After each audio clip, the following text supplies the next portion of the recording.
Hello dear students, welcome back. मैं आपके लिए इलेक्ट्रोस्टैटिक्स के जेडब्ल्यू एडवांस्ड वाले पीवाईक्यू लेके आया हूं।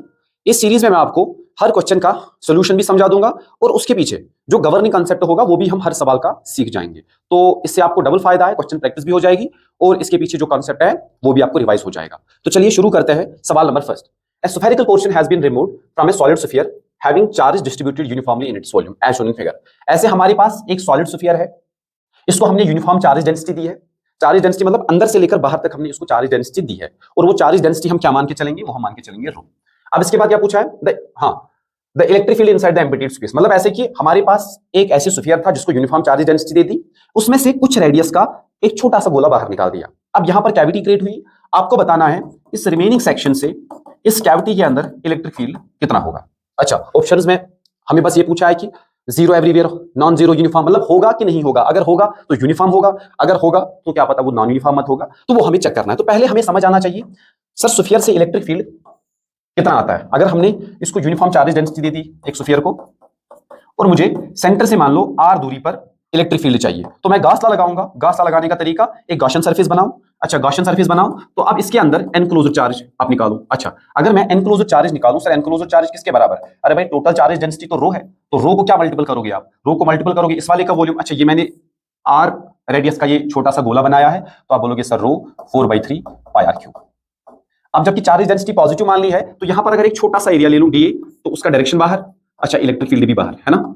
तो यहां अगर फ्लक्स देख लूं तो सीधा EDA। अच्छा, यहां पर अगर छोटा सा एरिया ले लूं, इलेक्ट्रिक फील्ड बाहर, अच्छा इस DA का डायरेक्शन भी बाहर, तो यहां पर भी एंगल है 0। मैं कोई सा भी एलिमेंट ले लूं, इलेक्ट्रिक फील्ड जिधर आएगा उधर की तरफ ही छोटा सा एरिया वेक्टर भी आएगा। तो मैं अगर इस सरफेस से फ्लक्स निकालना चाहता हूं, मैं सीधा लिखूंगा सर टोटल फ्लक्स जो है ना, टोटल फ्लक्स आएगा सीधा इलेक्ट्रिक फील्ड मल्टीप्लाइड बाय ये DA जोड़कर टोटल एरिया कितना आ जाएगा, ए आ जाएगा। अब आप बोलोगे सर ये ई जो है ये क्या पता ये नॉन यूनिफॉर्म हो सकता है। अरे भाई अगर मैं देखूं इस गॉसियन सरफेस पर हर पॉइंट पर इलेक्ट्रिक फील्ड का जो मैग्नीट्यूड है वो तो सेम ही है।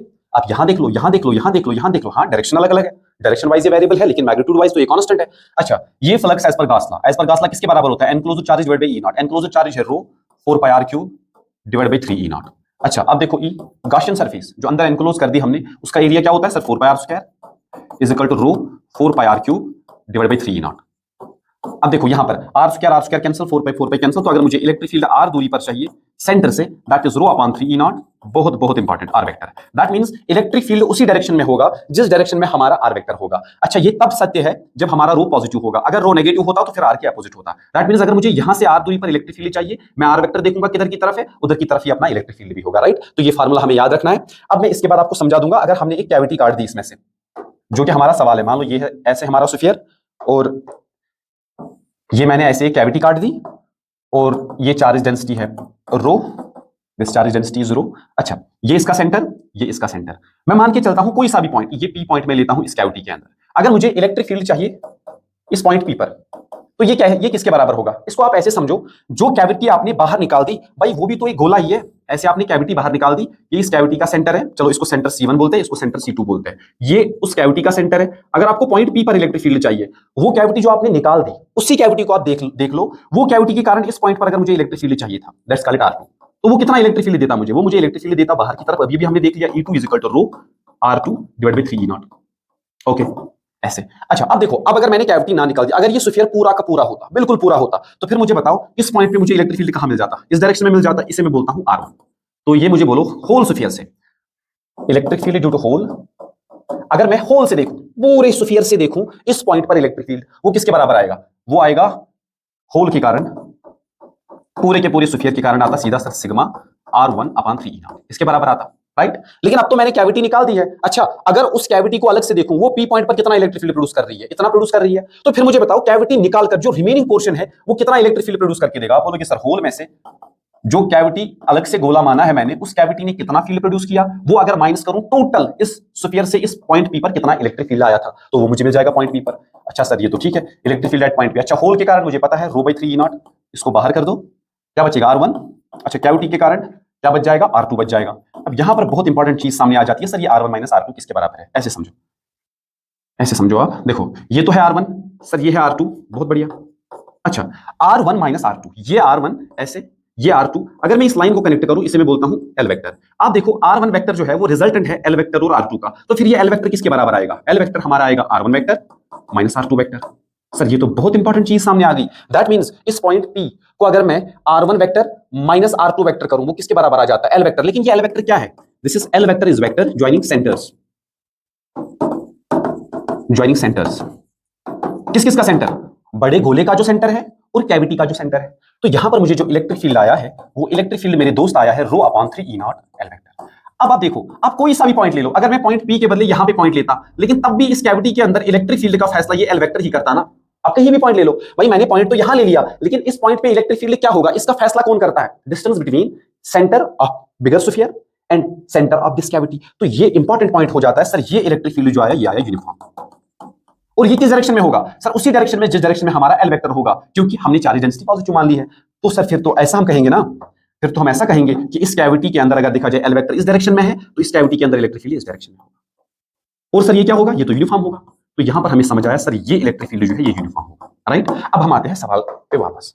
अच्छा तो देखो, ये पूरा गोला था, इसमें से कैविटी हमने निकाल दी, ये बड़े स्फीयर का सेंटर है और ये इस कैविटी का सेंटर है C1 और C2। हमें तो पता है इन दोनों के बीच जो वेक्टर हम ड्रा करते हैं उसी के अलॉन्ग इलेक्ट्रिक फील्ड होता है और वो यूनिफॉर्म होता है। एक तो नॉन जीरो होता है और यूनिफॉर्म होता है। That means non zero and uniform, ये इसका करेक्ट आंसर है, राइट। तो हम इसका कांसेप्ट भी सीख गए और इसके साथ साथ जो है हम सॉल्यूशन भी सीख गए। अब ये वाला देखो, ये वाला सवाल कहता है positive and negative point charge of equal magnitude are kept at 0,0, a/2 and 0,0, -a/2। मतलब हमने पॉजिटिव और नेगेटिव चार्ज ले लिए इक्वल मैग्नीट्यूड के, एक को हमने z एक्सिस पे a/2 दूरी पर रखा और दूसरे को -a/2 दूरी पर रखा, ठीक है। The work done by electric field when another positive point charge is moved from -a to 0,a,a। तो ऐसा बोला है कि मैं आपको समझा दूं। देखो आप ऐसे मान लो सर ये x एक्सिस है, ये y एक्सिस है और ये z एक्सिस है, तो ये ओरिजिन हुआ। अब हमने क्या कर दिया, हम ओरिजिन से z एक्सिस पर a/2 दूर इधर गए, a/2 दूर इधर गए, इस साइड हमने रख दिया चार्ज q, इस साइड रख दिया -q, राइट। ठीक है, मैं देखो जी, देखो ये हमारी होगी y एक्सिस, ये हमारी होगी x एक्सिस और ये हमारी होगी z एक्सिस, ये हमारी होगी z एक्सिस, ऐसे।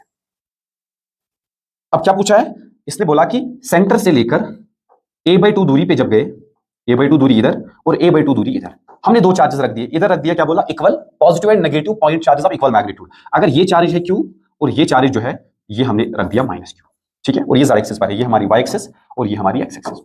इसके बाद बोला है the work done by electric field when another positive point charge is moved from -a। मतलब एक पॉइंट चार्ज को हमने मूव करा है जो पहले -a दूरी पर था, मतलब x एक्सिस के इस साइड ही a दूरी पर, चलो इसको मैं मान लेता हूं स्मॉल q।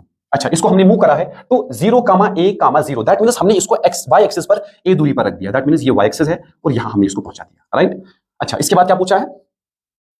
हाँ, पॉजिटिव एंड हाँ, work done by electric field. तो हमसे पूछा है work done by electric field क्या होगा। अच्छा सर, हमें तो पता है work done by electric field निकालने के लिए we can use initial potential energy minus final potential energy, क्योंकि electric field is a conservative field. जब भी कंजर्वेटिव फील्ड से हमें वर्क डन पूछा जाता है, हम सिंपली देखते हैं इनिशियल पोटेंशियल एनर्जी क्या है सिस्टम की माइनस फाइनल पोटेंशियल एनर्जी क्या है सिस्टम की। अच्छा, अब देखो इनिशियल पोटेंशियल एनर्जी को लिखने का तरीका, Q इंटू इनिशियल पोटेंशियल, हम इस चार्ज Q को चला रहे हैं, initial potential minus Q into final potential. तो मैं ऐसे लिख सकता हूं Q into initial potential minus final potential. अच्छा, अब फाइनल पोटेंशियल के लिए हमें पता होनी चाहिए कि दूरी। देखो जब ये यहां पर था, हमें इस चार्ज द्वारा यहां पोटेंशियल देखना है और इस चार्ज द्वारा यहां पोटेंशियल देखना है। अच्छा, फिर आप कैसे भी लेके जाओ, क्योंकि ये तो कंजर्वेटिव फील्ड है, कोई फर्क नहीं पड़ता आप कैसे लेके गए, बस हमें इनिशियल और फाइनल पोजीशन को ही देखना होता है। जब ये यहां आया तब हमें यहां से यहां दूरी चाहिए और यहां से यहां दूरी चाहिए, तो दोनों चार्ज के कारण यहां पोटेंशियल देखना है, दोनों चार्ज के कारण यहां पोटेंशियल देखना है और उन पोटेंशियल्स को सब्ट्रैक्ट करके हमारा आंसर आ जाएगा।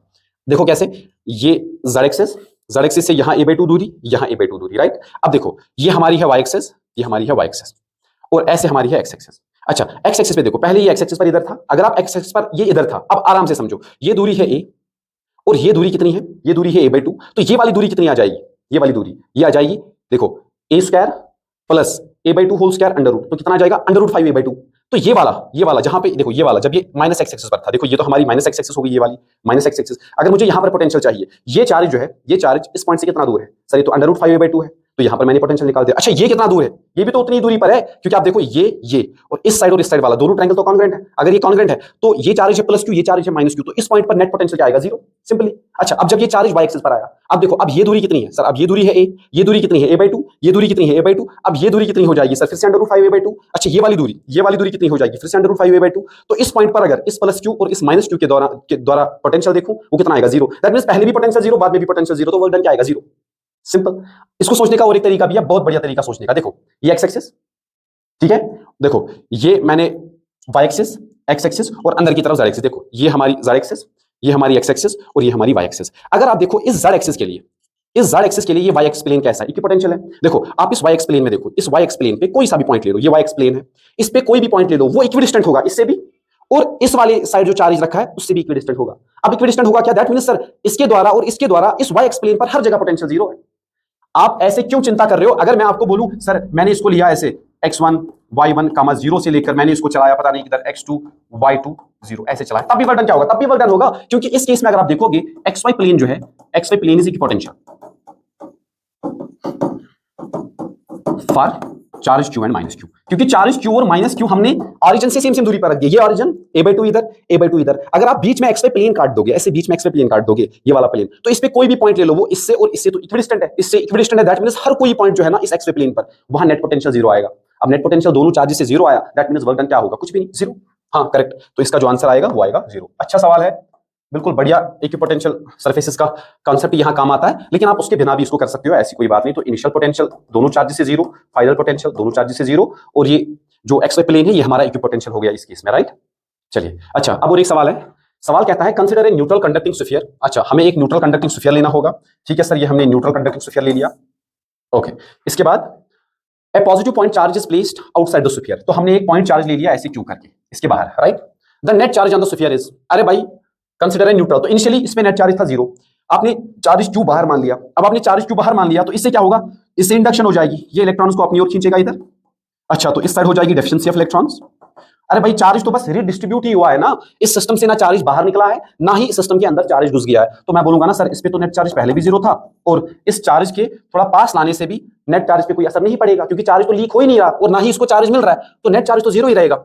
हाँ तो क्या बोला, हाँ जीरो, बिल्कुल नेट चार्ज तो जीरो ही रहेगा। अच्छा मैं थोड़ा ऑप्शंस और पढ़ता हूं ताकि हम कॉन्सेप्ट सीखिए, क्या पूछना चाह रहा है। और नेगेटिव एंड डिस्ट्रीब्यूटेड यूनिफॉर्मली, अरे नेगेटिव कहां, नेट चार्ज तो जीरो है और यूनिफॉर्मली भी नहीं, वो भी नॉन यूनिफॉर्मली दिख रहा है। Negative and appears only at the point on the sphere closest, हाँ ये तो है ठीक है, इसके पास में तो आया नेगेटिव, लेकिन नेट चार्ज तो जीरो ही है ना, नेगेटिव, अरे कैसे, चार्ज तो है ही नहीं, and distributed non uniformly over the entire surface. अच्छा अब इसमें ये सवाल पूछ सकता था, क्या पूछ सकता था कि जब इस पे नेट चार्ज अभी भी जीरो है, क्या इसको अब अट्रैक्शन मिलेगा, नेट की रिपल्शन मिलेगा, ये सोचने वाला सवाल है। अब देखो नॉन यूनिफॉर्म चार्ज डिस्ट्रीब्यूशन से क्या होगा, ये पॉजिटिव चार्ज जो है इस नेगेटिव के इंड्यूस होने के कारण इसको अट्रैक्ट करेगा फोर्स F1, लेकिन इस पॉजिटिव को वो धकेल देगा दूर F2। अब हमें पता है सर ये नेगेटिव चार्ज इसके पास में है और ये पॉजिटिव चार्ज थोड़ा दूर है, तो नेट फोर्स जो है वो इसकी तरफ आएगा, दैट मींस इसको अट्रैक्ट करेगा F1 माइनस F2।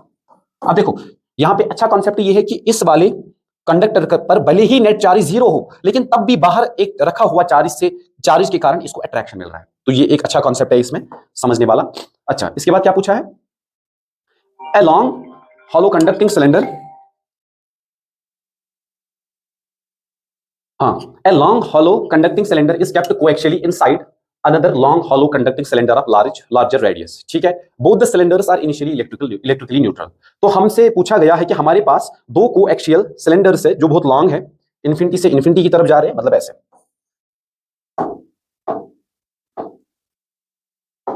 ऐसे, ये पहला सिलेंडर हुआ और इसके अंदर हमने और एक रख दिया है, इसके अंदर हमने ऐसे और एक सिलेंडर रख दिया, क्योंकि क्वेश्चन में बोला गया है कि दोनों कोएक्सियल है, ऐसे, ठीक है। तो दोनों इनिशियली इलेक्ट्रिकली न्यूट्रल है, ना अंदर कोई नेट चार्ज है ना बाहर कोई नेट चार्ज है। इसके बाद क्या पूछा है, a potential difference appears between two cylinders when charge density is given to the inner cylinder. इसने बोला कि अगर मैं चार्ज डेंसिटी अंदर वाले सिलेंडर को दे दूं तो अंदर वाले सिलेंडर और बाहर वाले सिलेंडर के बीच पोटेंशियल डिफरेंस आएगा। तो पहले देखते हैं सर, मान लेते हैं कि हमने इसको चार्ज डेंसिटी दे दी, ठीक है। अब जब हमने इसको चार्ज डेंसिटी दे दी तो सीधी सी बात है, ये इलेक्ट्रिक फील्ड कहां छोड़ेगा, ये इलेक्ट्रिक फील्ड बाहर छोड़ेगा, ये इलेक्ट्रिक फील्ड बाहर छोड़ेगा। अब जब इलेक्ट्रिक फील्ड बाहर छोड़ेगा, हमें पता है इलेक्ट्रिक फील्ड की डायरेक्शन में जो पोटेंशियल है वो घट जाता है, in the direction of electric field potential decreases, तो ये तो सही लग रहा है मुझे। A potential difference appears between the two cylinders when a charge density is given to inner cylinder, ये मुझे सही लग रहा है। अगर दोनों न्यूट्रल थे, दोनों कोएक्सियल सिलेंडर्स पहले न्यूट्रल थे, अंदर वाले सिलेंडर को हमने चार्ज दे दिया पॉजिटिव, तो वहां से इलेक्ट्रिक फील्ड बाहर आएगा, और हमें पता है इलेक्ट्रिक फील्ड की डायरेक्शन में पोटेंशियल डिक्रीज होता है, correct. A potential difference appears between the two cylinders when a charge density is given to outer cylinder। अगर आपने चार्ज डेंसिटी बाहर वाले सिलेंडर को अब दे दी, अब हमने अंदर वाले को नहीं दे दी, देखो अब हमने चार्ज डेंसिटी किसको दे दी, अब हमने बाहर वाले को दे दी, ये है बाहर वाला और ये है अंदर वाला, ये है अंदर वाला। अब हमने चार्ज डेंसिटी किसको दे दी, चार्ज डेंसिटी हमने अब बाहर वाले को दे दी। बाहर वाले को चार्ज डेंसिटी दोगे तो इलेक्ट्रिक फील्ड अंदर थोड़ी घुसेगा, वो तो बाहर की तरफ ही जाएगा ना, तो पोटेंशियल तो डिक्रीज हो जाएगा, लेकिन वो इस वाले सिलेंडर के बाहर से डिक्रीज हो जाएगा। अच्छा, अंदर तो इलेक्ट्रिक फील्ड जीरो है, तो पोटेंशियल डिफरेंस इन दो के बीच कैसे आएगा? सीधी सी बात है। अरे पोटेंशियल डिफरेंस देखो, अगर यहां पर आप बोल रहे हो सर इलेक्ट्रिक फील्ड जीरो है, दैट मींस हमें पता है electric field is equal to minus dV upon D R. अगर इलेक्ट्रिक फील्ड किसी स्पेस में जीरो हुआ तो पोटेंशियल क्या हो जाएगा? कांस्टेंट। अगर पोटेंशियल कांस्टेंट हुआ तो अंदर वाले सिलेंडर और बाहर वाले सिलेंडर के बीच पोटेंशियल डिफरेंस क्या आएगा? जीरो। तो पोटेंशियल डिफरेंस आ ही नहीं सकता, तो ये गलत बोल रहा है। No potential difference appears between two cylinders when a uniform line charge is kept along the axis of cylinder. कह रहा है कि अब अगर मैं एक्सिस ऑफ सिलेंडर, देखो ये है एक्सिस ऑफ सिलेंडर, क्योंकि दोनों कोएक्सियल है तो एक्सिस तो सेम ही है, ऐसे बोल रहा है कि अगर अब मैं एक लाइन चार्ज ऐसे कोएक्सियली इनके बीच रखूं, ठीक है, नो पोटेंशियल डिफरेंस अपीयर्स। अरे क्यों पोटेंशियल डिफरेंस अपीयर नहीं होगा? क्योंकि हमें तो पता है ना, इस लाइन चार्ज के कारण आर दूरी पर अगर मुझे इलेक्ट्रिक फील्ड चाहिए वो बराबर होता है 2k लैम्डा बाय आर। अब अगर वो 2k लैम्डा बाय आर होता है, दैट मींस अंदर से बाहर बिल्कुल इलेक्ट्रिक फील्ड होगा और इस डायरेक्शन में पोटेंशियल लगातार फॉल करता जाएगा, तो यहां इस सिलेंडर की सरफेस पर पोटेंशियल ज्यादा मिल जाएगा मुझे in comparison to the potential on outer. तो बिल्कुल पोटेंशियल डिफरेंस मिल जाएगा। क्यों नहीं मिल जाएगा? तो ये भी गलत है। No potential difference appears between two cylinders when same charge density is given to both the cylinders. अब कह रहा है कि अगर दोनों को मैं सेम चार्ज डेंसिटी दे दूं, देखो अब कह रहा है कि अब अगर दोनों को सेम चार्ज डेंसिटी दे दूं, ऐसे दोनों को सेम चार्ज डेंसिटी दे दूं, मतलब इसको भी दे दिया, इसको भी सेम चार्ज डेंसिटी। अब बोल रहा है कि अब पोटेंशियल डिफरेंस नहीं आएगा। क्यों नहीं आएगा भाई? बाहर वाले को छोड़ो, उससे इलेक्ट्रिक फील्ड बाहर है, लेकिन जो अंदर रखा है हमने उससे इलेक्ट्रिक फील्ड कहां आएगा? इस स्पेस में आएगा। सर जब ये स्पेस में आया, दैट मींस यहां से लेकर यहां तक पोटेंशियल लगातार फॉल कर रहा है। अगर मैं यहां पोटेंशियल VA मान लूं, यहां पोटेंशियल VB, तो VA तो क्लियरली VB से ज्यादा होगा, इसमें तो कोई शक की बात है ही नहीं। तो इसीलिए इसमें हमारा जो करेक्ट आता है वो आता है पहला बस, कि पोटेंशियल डिफरेंस अपीयर होगा बिटवीन टू सिलेंडर्स जब हम चार्ज डेंसिटी किसको देंगे? अंदर वाले सिलेंडर को देंगे। ठीक है, ओके। अब यहां पर देखो, consider a system of 3 charges Q/3 Q/3 and -2 Q/3। तो हमारे पास सिस्टम है 3 चार्जेस का, placed at points A B C। तो A B C, तो यहां पर A B और C पॉइंट्स पर हमने क्या चार्जेस रख दिए? तो A पॉइंट पर रख दिया Q/3, ओके। अच्छा, B पॉइंट पर रख दिया Q/3, बिल्कुल सही। अच्छा, और C पॉइंट पर रख दिया -2 Q/3, ओके। अब इसके बाद क्या पूछा है? Take OS O to be centre of the circle. तो इस सर्कल का सेंटर O मान लीजिए, and angle CAB is equal to 60। CAB को आप 60 मान के चलिए। Choose the incorrect. हमें बताना है इनमें से गलत कौन सा है। Electric field at point O is Q/8 pi E not R square directed along negative x axis. ये बोल रहा है कि अगर मुझे O पॉइंट पर इलेक्ट्रिक फील्ड चाहिए, वो नेगेटिव x एक्सिस की तरफ होगा और उसका मैग्नीट्यूड इतना है। Let's check it. देख भाई, इस पॉइंट पर अगर देखोगे, अगर ये हुआ रेडियस R, ये हुआ R, तो टोटल दूरी तो ये 2R है, इसमें कोई शक की बात नहीं है। इस Q/3 के कारण इलेक्ट्रिक फील्ड इधर होगा, Q/3 के कारण इधर होगा, तो इसके कारण तो नेट जीरो ही होगा। अब -2 Q/3 के कारण बच जाएगा इधर की ओर। अच्छा, ये दूरी भी तो आ रही है, ये भी तो रेडियस ही है, तो इसके कारण जो इलेक्ट्रिक फील्ड आएगा वो आएगा 1/4 पाई एप्सिलॉन नॉट। इसका चार्ज कितना है? 2Q/3 R square. तो 2 2 4, तो ये तो आया Q/4 पाई। ये आया देखो 2 2 4 3 2 6 6 pi epsilon not R square. ऐसे अब मैंने नेगेटिव नहीं लिया क्योंकि नेगेटिव बस बताता है हमें डायरेक्शन। तो ये तो बोल रहा है इनकरेक्ट बता रहे भाई, पहला ही इनकरेक्ट है। करेक्ट, हमें तो बताना है ना कि इनमें से कौन सा गलत है। गलत तो यही है क्योंकि इस पॉइंट पे मुझे नेट इलेक्ट्रिक फील्ड स्ट्रेंथ मिल रही है Q/6 pi E not R square. That means जी। अच्छा, बाकी ऑप्शंस भी हम चेक करेंगे क्योंकि हमें कांसेप्ट भी सीखना है साथ साथ में। The potential energy of the system is zero. तो इस पूरे सिस्टम की पोटेंशियल एनर्जी जो है वो जीरो है। देखो हमारे पास कितने चार्जेस है? 1 2 और 3। तो सीधी सी बात है, पहले हम इन तीन के तीन चार्जेस को इन्फिनिटी पर रखेंगे। पहले चार्ज को लाया जाएगा, जब इसको लाया जाएगा तो कोई वर्क डन नहीं होगा। जब इसको लाया जाएगा तो इस चार्ज के रेस्पेक्ट में वर्क डन होगा। जब इसको लाया जाएगा तो इसके रेस्पेक्ट में और इसके रेस्पेक्ट में वर्क डन होगा। अच्छा, पहले हम डिस्टेंस देखते हैं। देखो, अगर ये डायमीटर है तो डायमीटर से कोई से भी दो लाइंस आप अगर सर्कमफ्रेंस में मिलाते हो तो वो एंगल क्या बन जाता है? हमेशा 9। ये तो हम एलिमेंट्री क्लास से सीखते आए हैं। अब अगर ये 2R, ये एंगल है 60, तो ये कितना बन जाएगा? 2R cos 60। ऐसे समझो, ये 2R, ये 60, तो 2R का ये horizontal component 2R cos 60, cos 60 1/2 that is R। अच्छा, ये कितना आएगा? ये आएगा 2R, ये वाला 2R sin 60। तो 2R sin 60 कितना आएगा? √3/2, तो ये आएगा R√3। तो ये दूरी भी हमें आई। अब पोटेंशियल एनर्जी निकालने के लिए हम ऐसा कर सकते हैं। देखो, पहले इसके और इसके बीच देखो कितनी पोटेंशियल एनर्जी आएगी? K, ठीक है sir, K Q/3 multiplied by -2 Q/3। Potential energy scalar इसलिए प्लस माइनस का ख्याल रखना है हमें, divide by R√3। Okay sir, ये तो आ गई हमें।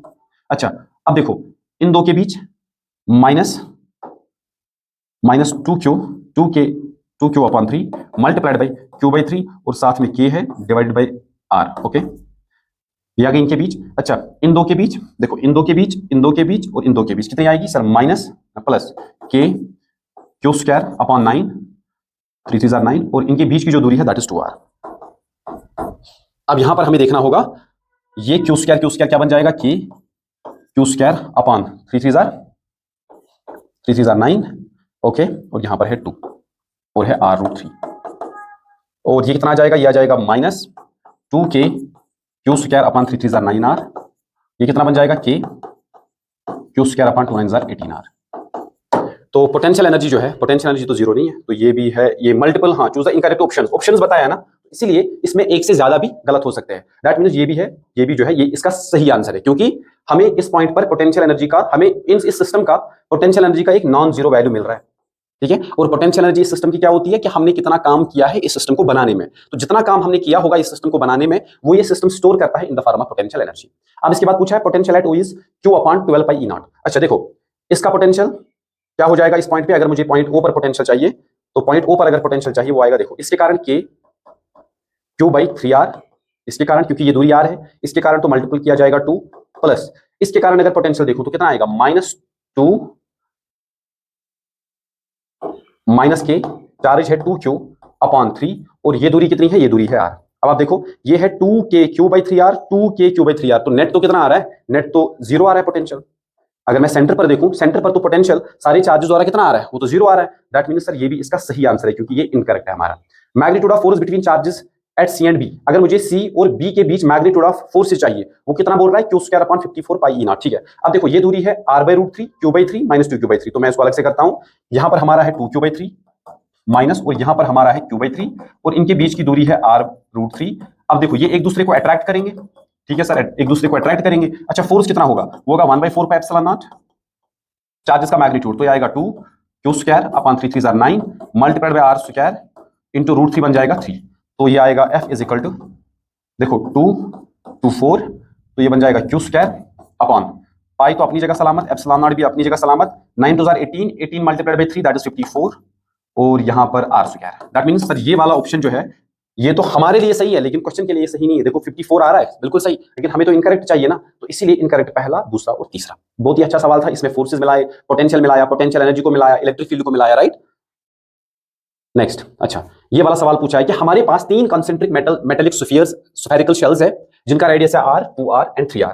तो मैं यहां पे बनाता हूं इसको। देखो हमारे पास मान लेते कि ये पहला, ये हमारे पास दूसरा और ये हमारे पास तीसरा, ठीक है। अब देखो, अब इसने बोला है कि रेडियस पहले का R, दूसरे का 2R, तीसरे का 3R। Are given charges Q1 Q2 Q3, हमने पहले अंदर वाले को दिया चार्ज Q1, बाहर वाले को Q2, उससे बाहर जो है उसको हमने चार्ज दिया Q3। It's found that surface charge densities in the outer spheres of the shells are equal. ये बोला गया कि जो स्फीयर्स का आउटर मोस्ट पार्ट है उनकी चार्ज डेंसिटी सेम है, राइट सर। अब आउटर मोस्ट ही क्यों बोला इसने, क्योंकि ये मेटेलिक है, अंदर वाले चार्ज को, जब अंदर वाले स्फीयर को चार्ज देंगे वो उसके बाहर वाले को इंडक्शन करेगा। अच्छा वो बाहर वाला जो है दूसरा वाला, वो तीसरे को इंडक्शन करेगा, इसीलिए हम सरफेस चार्ज डेंसिटी जो इसने बोली है ना सेम है, वो बस आउटर स्फीयर्स की इसने बोली है। Then the ratio of charges Q1 Q2 Q3। अच्छा ठीक है, देखो इसको बिल्कुल बेसिक से हम करते हैं। देखो अगर मैंने इसको चार्ज दे दिया Q1, इस वाले को चार्ज दे दिया Q1, अब हमें पता है ये वाला तो मेटेलिक है और इसका रेडियस कितना है R, इस वाले का रेडियस कितना है 2R। अच्छा इस वाले का रेडियस कितना है, इस वाले का रेडियस है 3R। अब समझो, अगर मैंने इस वाले को चार्ज दे दिया Q1, अंदर कोई चार्ज नहीं रखा इसके, तो ये Q1 यहां इंड्यूस कर जाएगा -Q1, सीधी सी बात है। मेटेलिक स्फीयर के अंदर देखो आप कितना चार्ज इंड्यूस होगा, -Q1। अच्छा अब अगर आप बाहर वाली सरफेस को देखोगे, बाहर वाली सरफेस पे नेट चार्ज हमारा होना चाहिए Q2। दैट मींस ये -Q1 तो बाहर इंड्यूस क्या होगा, +Q1 और +Q2। अब देखो ये +Q1 और +Q2 ये इस साइड इंड्यूस होगा, और कितना इंड्यूस होगा, -Q1 -Q2। अच्छा बाहर वाली सरफेस पे नेट चार्ज कितना बचता है हमारा, Q3। अगर Q3 बचता है तो ये -Q1 -Q2 जो है बाहर वाली सरफेस पे इंड्यूस होगा +Q1 +Q2 और +Q3 जो इसका नेट चार्ज है। ऐसे समझो कि ये इंड्यूस क्यों हो जाता है चार्ज, ये मैं आपको बता दूं। ये अंदर वाला स्फीयर है Q1। अब ये बाहर वाला स्फीयर है, बाहर वाला स्फीयर। अच्छा इसकी मैं कुछ थिकनेस मान के चलता हूं, इसको मैंने जूम कर लिया तो मैं इसकी थिकनेस को ऐसे देख रहा हूं, ये इसकी थिकनेस है, ऐसे इसकी थिकनेस को मैं देखना चाहता हूं। सर ऐसा क्या हुआ कि चार्जेस बराबर इंड्यूस हुए, क्योंकि हमें पता है जो नेट चार्ज रहता है कंडक्टर के सरफेस पर ही रहता है। अब जब मैंने इसको चार्ज Q1 दे दिया, मैं एक पॉइंट लेना चाहता हूं इधर, मैं इधर एक पॉइंट लेना चाहता हूं, यहां पॉइंट P। आप मुझे बताओ ये पॉइंट P किसके अंदर है, ये तो कंडक्टर के अंदर है। अगर ये कंडक्टर के अंदर है तो इलेक्ट्रिक फील्ड पॉइंट P पर कितना आना चाहिए, वो 0 आना चाहिए। अगर ये 0 आना चाहिए तो अगर मैं एक गॉसियन सरफेस बनाऊं, ऐसे बनाऊं, ऐसे गॉसियन सरफेस बनाऊं तो इस गॉसियन सरफेस के अंदर नेट चार्ज कितना होना चाहिए? जीरो होना चाहिए। सीधी सी बात है, क्योंकि हमें पता है सर इस पॉइंट पर अगर इलेक्ट्रिक फील्ड जीरो है, दैट मींस ये गॉसियन सरफेस जो है अंदर टोटल चार्ज एनक्लोज कर रही है जीरो। सर अब कैसे जीरो करेगी एनक्लोज? यहां तो Q1 है, दैट मींस इसके अंदर वाली साइड जो है माइनस Q1 इंड्यूस हुआ है, राइट? तो ऐसे ही you can do it for this sphere as well. तो अब हमें यहां समझ आया सर इस पे स्फीयर, इस स्फीयर पे चार्ज है Q1, इस वाले पे चार्ज, इस वाले स्फीयर के आउटर मोस्ट सरफेस पर है Q1, Q1 प्लस Q2, और जो बाहर वाला स्फीयर है उसके आउटर मोस्ट सरफेस पर है Q1 plus Q2 plus Q3। अब इसने बोला है आउटर सरफेसेस की जो चार्ज डेंसिटी है, अच्छा इसकी चार्ज डेंसिटी क्या लिखी जाएगी? Q1 upon 4 pi r square. ये किसके बराबर है? अच्छा इसके आउटर सरफेस पर चार्ज है Q1 प्लस Q2, इसको डिवाइड किया जाएगा 4 पाई, लेकिन इसका रेडियस डबल है तो 2r होल स्क्वायर कितना बन जाएगा? 4r square is equal to बाहर वाली surface Q1 plus Q2 plus Q3, उसकी आउटर सरफेस पर ये चार्ज है, डिवाइडेड बाय 4 पाई। अच्छा उसका रेडियस कितना है? 3 3 3 9r स्क्वायर। तो यहां पर क्या कैंसिल हो जाएंगे? तो मैं लिखूंगा sir Q1 is equal to Q1 plus Q2 divided by, अच्छा तो 4 बच जाएगा सिर्फ 4 पाई, हाँ ठीक है, is equal to Q1 plus Q2 divide by 9 plus Q3। अब देखो यहां मैं निकाल सकता हूं, ये आएगा 4Q1, इन दोनों को देखो 4Q1 में से Q1 गया तो 3Q1, तो Q2 किसके बराबर आया? 3Q1, तो ये मुझे मिल गया Q2।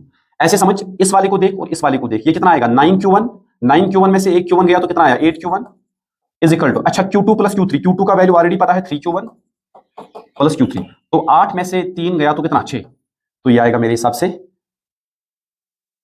जस्ट अ सेकंड, तो 9 में से एक गया तो 8, तो 8 इज इक्वल टू ये कितना? 4 में से एक गया तो 3, तो Q2 इज इक्वल टू 3, हाँ तो 8 में, अरे भाई 8 में से 3 गया तो 5 Q1 is equal to Q3। अब हमें चाहिए sir Q1 is to Q2 is to Q3, Q1 is to Q2 is to Q3। अच्छा Q1 अपनी जगह सलामत, अब Q2 को दे, Q2 किसके बराबर है? 3Q1। अच्छा Q3 खुद किसके बराबर है? दैट इज 5Q1, तो ये कैंसिल, तो मेरे हिसाब से 1 इज टू 3 इज टू 5 आएगा। So correct answer is 1 is to 3 is to 5। यहां पे आपको कांसेप्ट ये सीखना था कि अगर मैंने अंदर वाले स्फीयर को चार्ज दे दिया Q1 और बाहर वाले स्फीयर पे नेट चार्ज है Q2, आपको ये समझना है कि उस वाले स्फीयर के अंदर वाली सरफेस पर चढ़ेगा माइनस Q1 और उसकी बाहर वाली सरफेस पर प्लस Q1 आएगा और साथ में उसका जो अपना Q2। इन सिमिलर वे अगर इस बाहर वाले स्फीयर को देखूं, इस पे है Q1 प्लस Q2।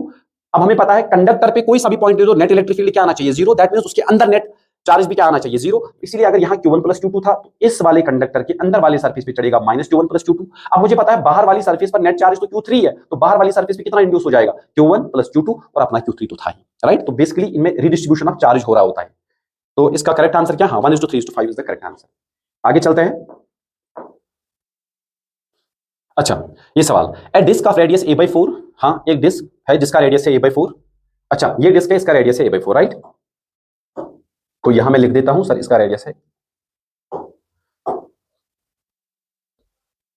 तो इसका रेडियस है a/4, ठीक है। Having uniformly distributed charge 6 coulomb, तो इस पे टोटल चार्ज है 6 coulomb is placed in xy plane, तो इसको हमने ऐसे xy प्लेन पे रख दिया with the centre at -a/2, 0,0, that means यहां से लेकर यहां तक की जो दूरी है दैट इज a/2, ये रख दिया मैंने इसका सेंटर एट, ठीक है। A rod of length a carrying a uniformly distributed charge 8 coulomb is placed on x axis, तो हमारे पास एक रॉड है, ऐसे एक रॉड है, तो इसकी टोटल लेंथ है ये, बिल्कुल, तो ये इसकी टोटल लेंथ हो गई है। इसके बाद क्या पूछा है? हाँ is placed on x axis from x is equal to a/4, तो कहां इसको रख दिया हमने? x is equal to a/4 पर रख दिया, सीधी सी बात है। तो x is equal to 5a/4, सीधी सी बात है भाई, अगर इसकी टोटल लेंथ है a, ये वाला एंड a/4 पे रख दिया, तो ये वाला एंड कितनी दूरी पर रखा होगा हमने?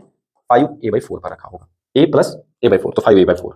2 point charges -7 coulomb and 3 coulomb are placed at a/4 minus a/4, अच्छा a/4 दैट मींस इधर a/4 minus a/4 that means, हाँ तो 2 पॉइंट चार्ज -7 कूलम, तो -7 कूलम को हमने यहां रख दिया है। यू कैन सी a/4, ये a/4 और ये माइनस a/4, राइट? एंड दूसरा चार्ज जो 3 कूलम है -3a/4, दैट मींस -3a/4 कुछ इधर है, 3a/4 दैट मींस ऊपर, उसके बाद हाँ वो xy प्लेन पर है, अच्छा वो तो इसने दिया ही है, तो ये वाला चार्ज, तो ये है हमारा 3 कूलम। इसके बाद क्या पूछा है? Consider a cubical surface formed by surfaces x is equal to plus minus a/2, तो हमें एक क्यूबिकल सरफेस बनानी है, x is equal to plus minus a/2, y is equal to plus minus a/2, z is equal to plus minus a/2। The electric flux for this cubical surfaces, ऐसे सवाल को समझो कि ये xy प्लेन है, इस पे डिस्क रख दी, इसका सेंटर a/2 दूरी पर, ये है a/4 इसका रेडियस, और रॉड का एक एंड a/4 की दूरी पर है, और रॉड का अगला एंड 5a/4 पे है, और -7 कूलम a/4 इधर रखा गया है, और 3 कूलम चार्ज जो है उसके कोऑर्डिनेट्स भी हमें है -3a/4, 3a/4, मैं इसको लिख दूं -3a/4 और 3a/4, ये xy प्लेन पे है तो z कोऑर्डिनेट्स का 0 है। अब बोला गया कि आप एक क्यूबिकल सरफेस मान लीजिए x is equal to plus minus A by two, y is equal to plus minus A by two, z is equal to plus minus A by two. देखो अगर मुझे x is equal to plus minus A by two तक जाना है तो मुझे कैसे जाना होगा ये देख लो। x is equal to x is equal to plus A by two, that means ये एक लाइन होगी जो इसके पैरेलल होगी, y एक्सिस के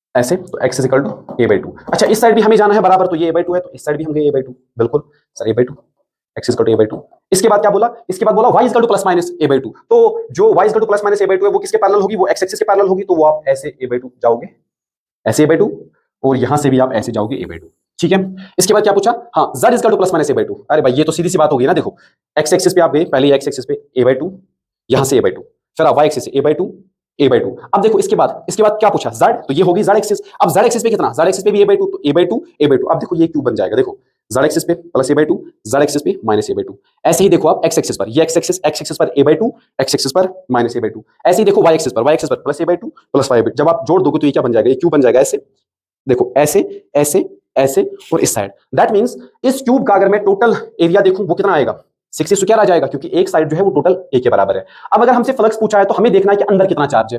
देखो ये तो बाहर चला गया तो इसके साथ हमें कोई टेंशन है नहीं, तो -7 कूलम आया, ठीक है।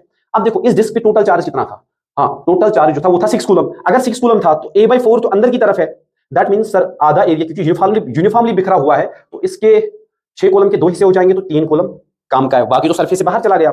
अच्छा अब ये भी बाहर चला गया, -7 कूलम ये काम का है। अब हमें देखना है इस रॉड पे, देखो भाई अगर ये a/4 है, टोटल है ये a/2, तो ये भी कितना आ जाएगा सर, ये भी आ जाएगा a/4। अच्छा रॉड का a/4 वाला हिस्सा काम का है, तो मुझे बताओ इस वाले पे चार्ज कितना आएगा, जो अंदर वाला हिस्सा है इसका, इस पे चार्ज आएगा, देखो काम का charge of rod.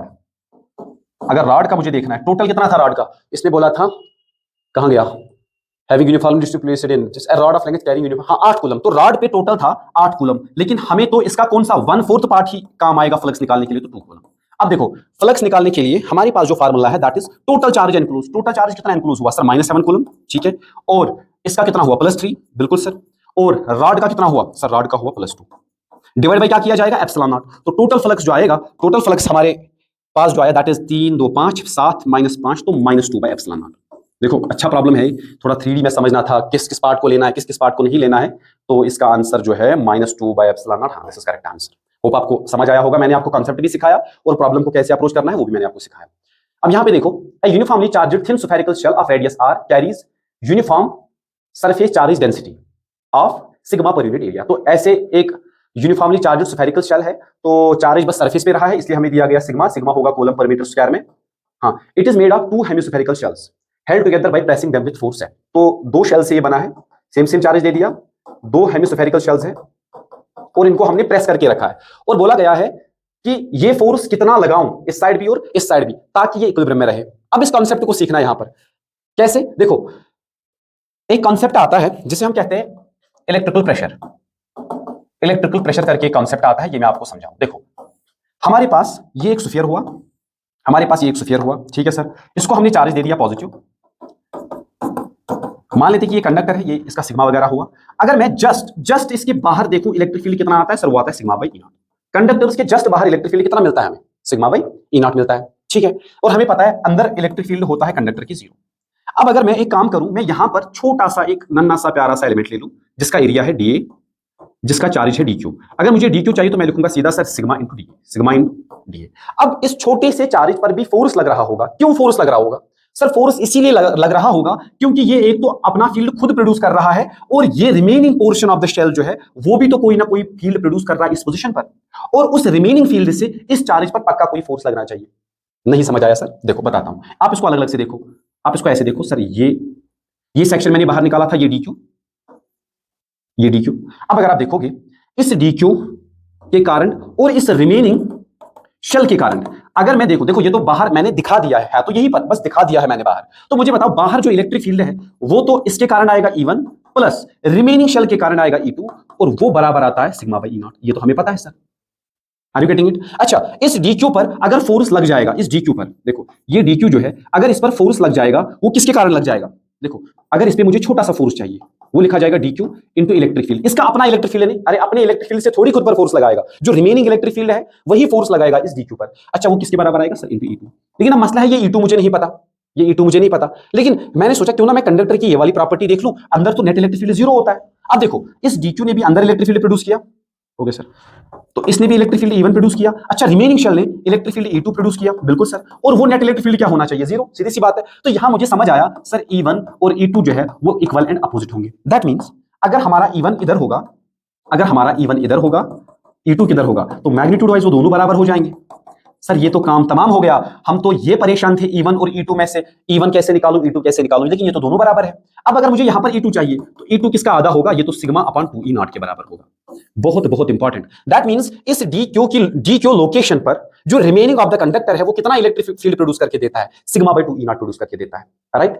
That means इस पर जो फोर्स लग जाएगा, इस पर जो फोर्स लग जाएगा भाई वो किसके बराबर लग जाएगा, वो लग जाएगा DQ इंटू E। अच्छा, DQ को क्या लिखा जाएगा, सिग्मा DA, ओके। अच्छा, अब देखो E2 किसके बराबर है, E2 तो अभी देख लिया सर, सिग्मा अपॉन 2E0, तो यहां पर आ जाएगा DF is equal to sigma square upon 2E0 into DA। अब देखो DF डिवाइड बाय DA, अरे ये DF इस एरिया की कैसे लगा था, परपेंडिकुलर लगा था ना, तो परपेंडिकुलर जब भी एरिया के परपेंडिकुलर फोर्स लगा तो वो क्या जनरेट करता है, वो तो प्रेशर जनरेट करता है। तो ये किसके बराबर है, sigma square upon 2E0, and it is the function of charge density alone. अब आप देखोगे सर इस पे भी प्रेशर द्वारा फोर्स लग रहा है इधर। अच्छा, यहां पर कोई सेक्शन ले लूं उस पे इधर लग रहा है, यहां पर कोई सेक्शन ले लूं उस पे इधर लग रहा है, यहां पर कोई सेक्शन ले लूं इधर लग रहा है, यहां पर कोई सेक्शन देख लूं तो ऐसे लग रहा है, राइट, एरिया के परपेंडिकुलर। तो आप ऐसे समझो कि इस कंडक्टर को जब मैंने चार्ज डेंसिटी दी थी, इससे इलेक्ट्रिक फील्ड प्रोड्यूस हुआ, उस इलेक्ट्रिक फील्ड के कारण इस सरफेस में एक प्रेशर बिल्ड होता है, उसको हम कहते हैं इलेक्ट्रोस्टैटिक प्रेशर, और वो बराबर होता है sigma square upon 2E0, right. अब यही कॉन्सेप्ट हम यूज करेंगे इस क्वेश्चन को सॉल्व करने के लिए। अब देखो अगर मैं इस वाले हाफ सेक्शन को देखता हूं, हाफ सेक्शन को देखता हूं ऐसे,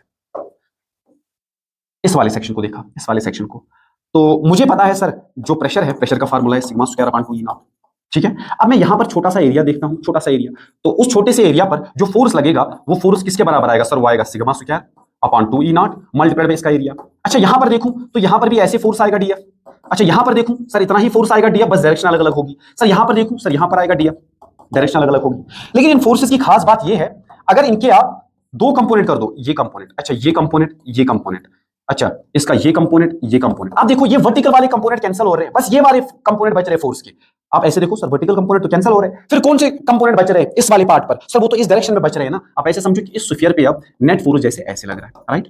इसीलिए अब इस सरफेस पर जो प्रेशर बिल्ड होगा उसके लिए हमें कौन सा एरिया लेना होगा, प्रोजेक्टेड एरिया लेना होगा, क्योंकि हमें पता है प्रेशर के लिए हम कौन सा लेते हैं। देखो अगर हमें इस फोर्स से प्रेशर डिफाइन करना होगा तो हम बोलते हैं कि जब भी किसी एरिया पर फोर्स परपेंडिकुलर लगता है तो उससे प्रेशर बिल्ड होता है। अब यहां पर देखो नेट फोर्स मेरा इस डायरेक्शन में बच रहा है, अगर मेरा नेट फोर्स इस डायरेक्शन में बच रहा है तो फिर एरिया कौन सा ले लूं प्रेशर लिखते टाइम, प्रोजेक्टेड एरिया, राइट। तो मैं बोलूंगा सर प्रेशर आएगा फोर्स अपॉन एरिया। अच्छा, ये वाला एरिया प्रोजेक्टेड एरिया कितना है, अगर इसका रेडियस r हुआ तो आप बोलोगे सर ये आएगा पाई r स्क्वायर। तो ये फोर्स किसके बराबर आएगा सर, इलेक्ट्रोस्टैटिक प्रेशर तो हमें पता है sigma square upon 2E0 multiplied by pi r square. अब समझ, तो इस वाले सेक्शन पर इधर की तरफ फोर्स लग रहा है इलेक्ट्रोस्टैटिक प्रेशर द्वारा, वो है sigma square divide by 2E0 pi r square. अब इसको अगर मुझे होल्ड करके रखना है तो कम से कम इतना फोर्स तो मुझे देना पड़ेगा ना इसको होल्ड करने के लिए, तो बाहर से जो फोर्स देना पड़ेगा वो इतना होना चाहिए, ठीक है। तो F इज प्रोपोर्शनल टू, अब इसने बोला कि वो किसके प्रोपोर्शनल है, हाँ वो तो सिग्मा स्क्वायर, देखो फोर्स का तो हमने वैल्यू निकाला sigma square pi square r square divide by 2E0, तो force should be proportional to sigma square, हाँ बिल्कुल sigma square r square divide by epsilon naught. तो मेरे हिसाब से ऑप्शन नंबर 1 जो है वो इसका करेक्ट आंसर हो गया। तो ये वाला जो है ये इसका करेक्ट आंसर हो गया। तो ये इलेक्ट्रोस्टैटिक प्रेशर आपको समझना होगा, ये बहुत इंपॉर्टेंट टॉपिक है खासकर JEE के पर्सपेक्टिव से, राइट।